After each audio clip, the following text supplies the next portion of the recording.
Michel Morin est atteint d'une pneumonie sévère. Hospitalisé à l'hôpital d'Arthabasca, on pense le perdre. Rapidement, on le transfère au CHU à Sherbrooke. Là aussi, le cas est sérieux. Il faut un poumon artificiel. Grâce à la générosité d'un heureux donateur, eh bien, aujourd'hui, ce soir, il nous le parlera, lui et l'équipe médicale qui a fait l'intervention. Je savais que je filais pas bien, mais je pensais pas que c'était grave de même. J'étais comme essoufflé, puis j'avais plus de force. Et c'est pour ça que quand j'étais allé voir Paul, la veille, je pense que j'ai tombé 2 ou 3 fois en m'en allant là. Nous autres, on voyait qu'il était pas bien. Les heures sont comptées pour Michel Morin. À 47 ans, il ne se doutait pas du mal qui le rongeait depuis plusieurs mois. Le lendemain, c'est ça, c'est Paul qui est arrivé chez nous. Moi, je n'ai même pas eu connaissance. J'étais à terre dans le salon chez nous. Il respirait. C'est une bonne affaire. Il restait juste un peu d'ambulance. À partir de là, moi, je me rappelle pas de rien parce que j'étais dans le coma. Fait que je me rappelle pas d'avoir été à l'hôpital d'Arthabasca, ni d'avoir rentré à Sherbrooke. Il avait une pneumonie extrêmement sévère. Écoutez, il est arrivé en ce qu'on appelle en choc septique à l'hôpital de Victoriaville. Ça veut dire que les bactéries sont rendues dans le sang, ce qui fait baisser la pression artérielle. Et à ce moment-là, la mortalité d'une condition comme ça est très élevée. Toute la machine qu'il y avait après lui, et puis la main qui respirait. C'était dur à dire qu'il était pas revenu vivant. Là. Je veux dire, franchement, une secousse, là. Il était rendu loin. Il a été transféré ici avec une pneumonie très sévère. Une pneumonie presque terminale qui s'est transformée en inflammation des poumons très importante. Et à ce moment-là, lorsqu'il est arrivé ici à Rouchu, il n'y avait pas grand-chose qu'on pouvait faire. Moi, je pense que c'est notre dernier plan, dernière chance qu'on a. Devant l'impasse, l'équipe médicale du CHUS prend une décision. Ils tenteront l'installation d'un poumon artificiel. Malgré une tentative à Montréal, personne au Québec n'a encore pu être sauvé par ce moyen. On avait fait l'acquisition du poumon artificiel, je pense que c'était à peu près 1 mois avant que tout ça arrive. Là. Et là, on a eu l'approbation de nos supérieurs pour l'installer d'urgence. C'est un appareil qui est extracorporel, qui n'est pas implanté à l'intérieur du corps humain, mais à l'extérieur, au niveau de l'artère et de la veine fémorale des cuisses, si on veut, à droite et à gauche. Donc, le sang circule au niveau de l'appareil et c'est la pression générée par le patient qui fait circuler le sang dans l'appareil. Donc, c'est vraiment un réseau où le sang circule et est filtré dans ce petit appareil-là. C'était risqué. La famille a cru en nous également. On est allé de l'avant. C'est sûr, j'avais pas de table, je le voyais aller. Là, puis... C'est une utilisation temporaire jusqu'à ce que les poumons qui, malades, récupèrent. Et à ce moment-là, lorsque les poumons récupèrent, on retire le poumon artificiel.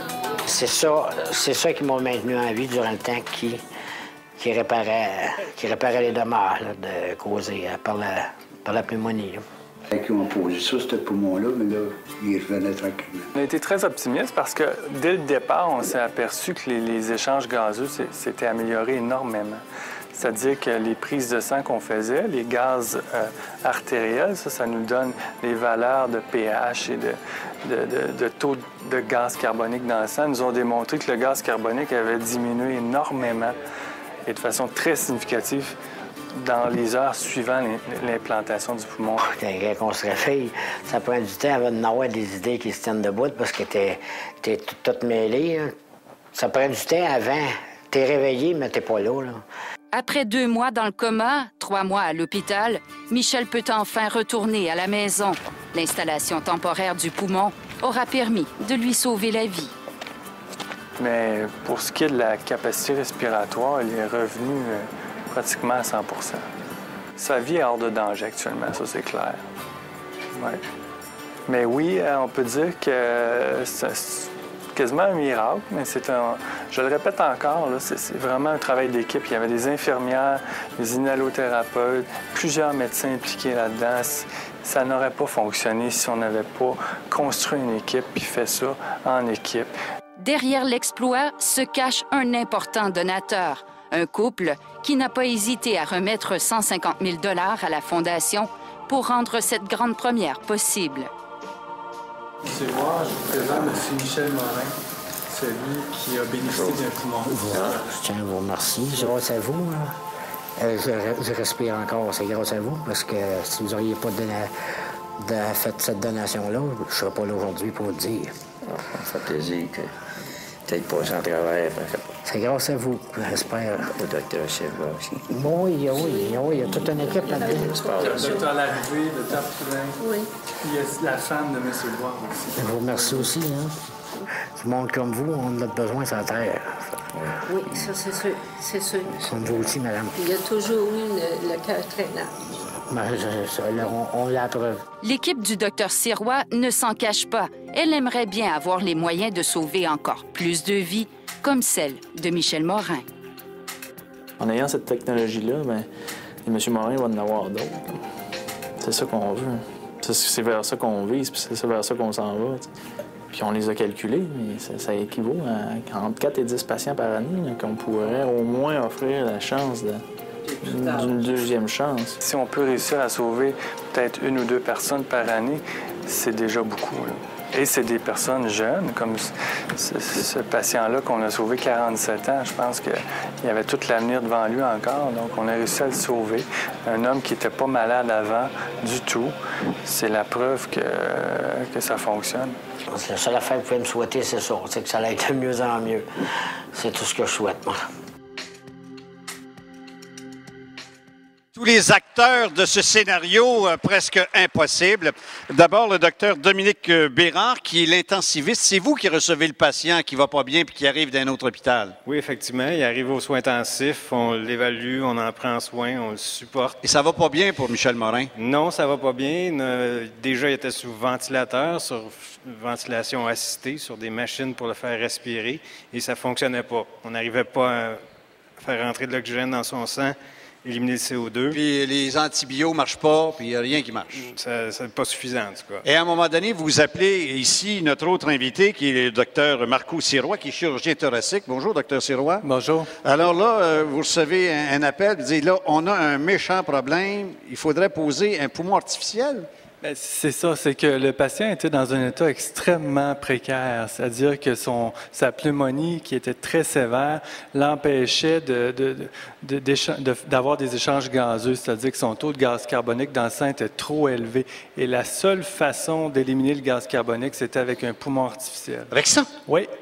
Mais ça, c'est gros comme un disque compact. Exactement. C'est la grosseur d'un coffret CD. C'est que cet appareil-là est complètement révolutionnaire dans le sens que les poumons artificiels, on en a depuis plusieurs années, mais avec des moteurs. C'est-à-dire que ça occupe presque...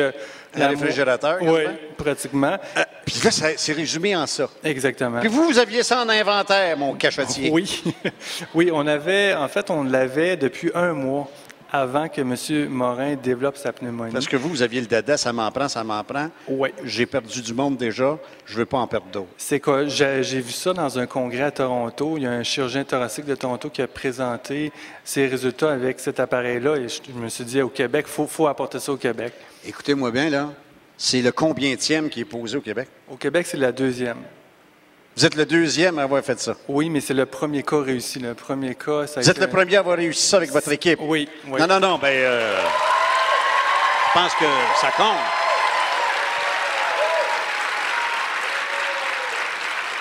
Ce qui est assez spécial, c'est que le temps, c'est une chose relative. Hein? On a du temps, on perd son temps, ou bien non, il ne nous reste plus de temps. Lui, il ne restait plus grand temps, là. Non, les minutes étaient comptées. Ça comptait. Ouais. Fait que là, il fallait faire venir ça. On l'avait en inventaire. On l'avait. Qu'est-ce que la police fait là? C'est que l'appareil, on l'avait, mais étant donné que c'était la première fois qu'on l'utilisait, on voulait avoir l'expertise de celui, le représentant de l'entreprise qui a créé, fabriqué et inventé ce patente-là. Exactement. Il est où, lui? Toronto. On appelle la police. Qu'est-ce que vous avez fait? Comment ça? Vous avez reçu l'appel du docteur? Vous le connaissez?